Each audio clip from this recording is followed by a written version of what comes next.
We're good. Okay. All right, Joy, this is for you tomorrow, if it works. Welcome to my porch. I'm taking my earrings off. So begin on the back is what I always like to do, and do whatever feels right. I'm just gonna give you a quick layout. Thought it'd be easier to just show you on video versus texting or emailing. So guiding the breaths, just laying on the back. I usually guide 5 breath in, pause, 5 breath out. And I do that about 3 times. And then I invite them to inhale, reaching their arms overhead, keeping the eyes shut, and then exhale. Allow your arms to hug in. And from here, it's a simple rock side to side. And then find a spinal twist. So let the knees fall to the right and look to the left. And keep them there for a breath. And then again to the other side. And then knees up, find a bridge pose. You do this in Pilates, I know. And then coming down, a figure 4 pigeon is kind of nice here. So crossing the right over left. And then hugging in, find that breath in, breath out as you release, and switching sides.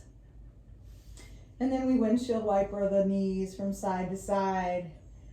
And we gently will roll on the back and the spine, forward and back. And then find your way to tabletop for cat-cow. So, hands and knees. You can shift your hips right and left, and just like you know, Pilates, I build in the strength, so take what you want and use that. So like that bird dog pose, or you could have them come to their toes, but inhale and do cat-cows a few times, exhales around it, inhales look up. And then we'll take, Callie, call Tilly.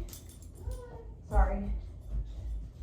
So you can take opposite arm, so right leg, left, and then take what you want, 3 taps, and then switch and do the other side. However, come to your toes and hug the knees, knee to elbow. Add in your Pilates, shake it out. I always love to build the strength, and I think they enjoy that too. And then from here, walking out, plank pose, start to rock forward and back. Bring the knees down. We're gonna just do a sun salutation. Knees down, and then lead with your heart all the way. Inhale, find the cobra, so legs are still on the earth. You can build any little strength right here, going down and pushing back up. And then coming to the knees, first downward dog. We'll stay here for about 4 to 5 breaths, pedaling out. And then take a look at the hands, start to walk all the way up, find a forward fold.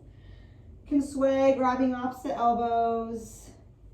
And then that halfway lift, flat spine, and then exhale, let it go, root down, rise up, breath in, find a few side bends, inhaling, reaching, exhaling, bending, inhaling, reaching, swan dive, forward fold again, take that halfway lift, exhales, bring you down, inhales, bring you up, bend your knees a bit, walk your feet back, here you are, top of the push-up. This is where I offer a little strength. You know this. Bringing the knees down, staying on your toes, finding 3, maybe 5, however you want, find them. And then throw in a child's pose, any little rest pose, and then we'll find our first flow.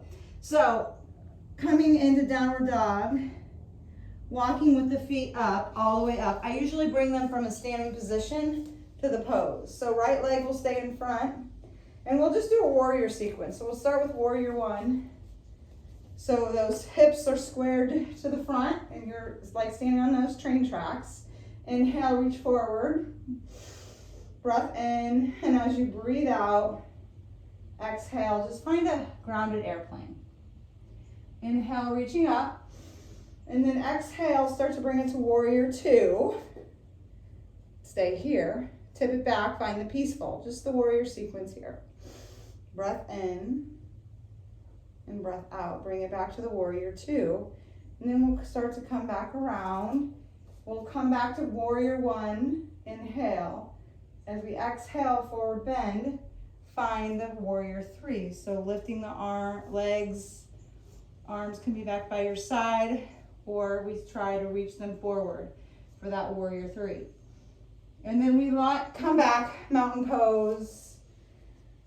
Take a moment here, close your eyes, reset, inhale, lifting up, exhale, mountain pose, and then gently guide them to the left foot forward. And we find warrior one. So train track position, inhale, lifting up, exhale, find the grounded airplane, inhale, warrior one, and wiggle your way, warrior two. Start to notice heel and arch in alignment.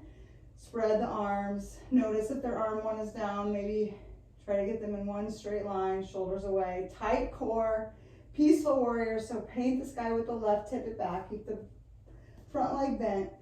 Breathing in and breathing out, coming back to warrior two. And then start to make your way back to that warrior one so we can find warrior three. So warrior one will take us all the way down. Arms can be lengthened this time all the way up, lifting the left a little higher, everything parallel to the ground. Inhale, exhale, mountain pose. Shifting, take that flow again.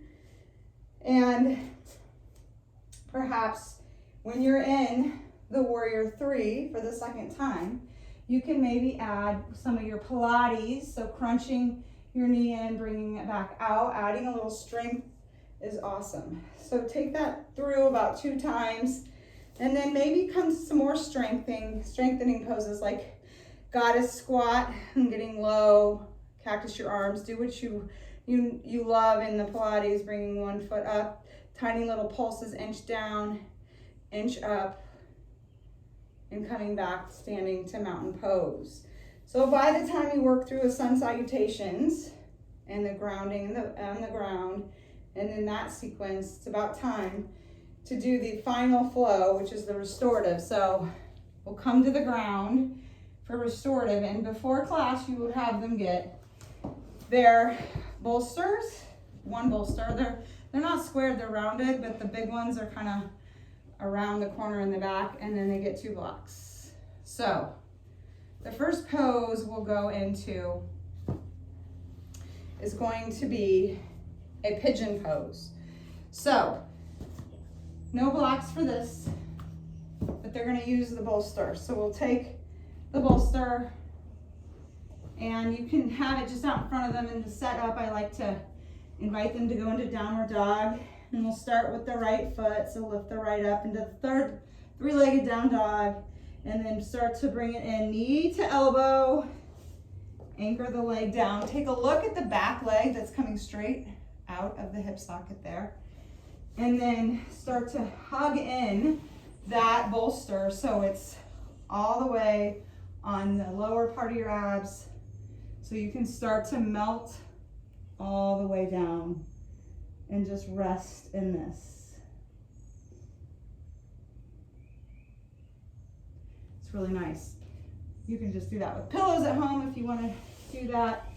And the bolsters are a little higher than I have. So then we would take it on the other side, bringing that leg up, knee to elbow, noticing that side that's tight. I even sometimes have them they can wedge a block underneath the hip, and then bring that belly down, resting the third eye, and breathe. So these poses are being held 3 minutes on each side. So you're in that restorative practice. So the pigeon, you set them up and everything. It's probably going to be about 6 to 7 minutes just for that. And then after you're done with the 2 pigeon poses, we're going to bring the bolster and we'll place it behind them. So it's going to be all the way to the low back, coming into bound angle, and then the blocks are going to be where your knees are going to rest. So kind of like that butterfly pose. So you get that bolster all the way to the top of the sit bones, and then your feet are going to kiss And you're gonna have one block under the knee and the other block as well supporting it. And you really want to let the bolsters and the blocks just support you. So don't resist, and just encourage them to melt into the props. And then just gently walking back, opening your heart, breathing, just allowing yourself to completely rest and rejuvenate. And this is a great heart opener. You know, we sit hovered over our desks. Our backs need this opening. So allow them to be here for about 4 minutes in that pose. Generally in restorative poses, they can be like 10 minutes each, so 5 minutes is totally fine. It might feel a little weird where they're just resting, but have some nice soothing music. I sometimes read some quotes, not that you have to do that, but that is a great pose to be in. So then from there, we're gonna move to a legs up the wall, and we are going to just start with, so pretending like my, you'll have them move so they have a wall position, and they'll shift, so they'll turn on the side. So if this is the wall here, my hips are to the side, and then I start to walk around, and I start to bring my legs straight up. So we'll have them here for about a minute, and then I want you to try to have them widen their legs and hold it in a little bit of a splits for about a minute. The wall is supporting them, and then inhale, have them raise up, and then hold their legs straight up on the wall position for another 5 minutes. And then as they bring it down, you can just be with the feet on the wall for just a couple seconds, and then bring it all the way down, wiggling their hips back, and this is where they'll find their final place in that shavasana. I try for at least 3 minutes, usually 5, it depends on your time in shavasana. So I like to use that bolster again underneath the low calves, and then walk your feet, or bring your feet straight out, your arms out, and breathe and just guide them into rest. Just letting their thoughts go and just being here, held by the earth, comforted, surrendering, shavasana.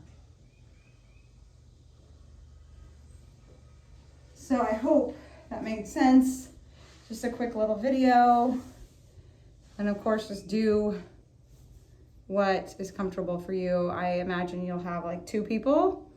So they're very nice, and I feel really bad because I've been gone for so long, and I really wanted to try to be there for them for the last class, but just got a new job. So thank you so much, and please let me know how I can help more.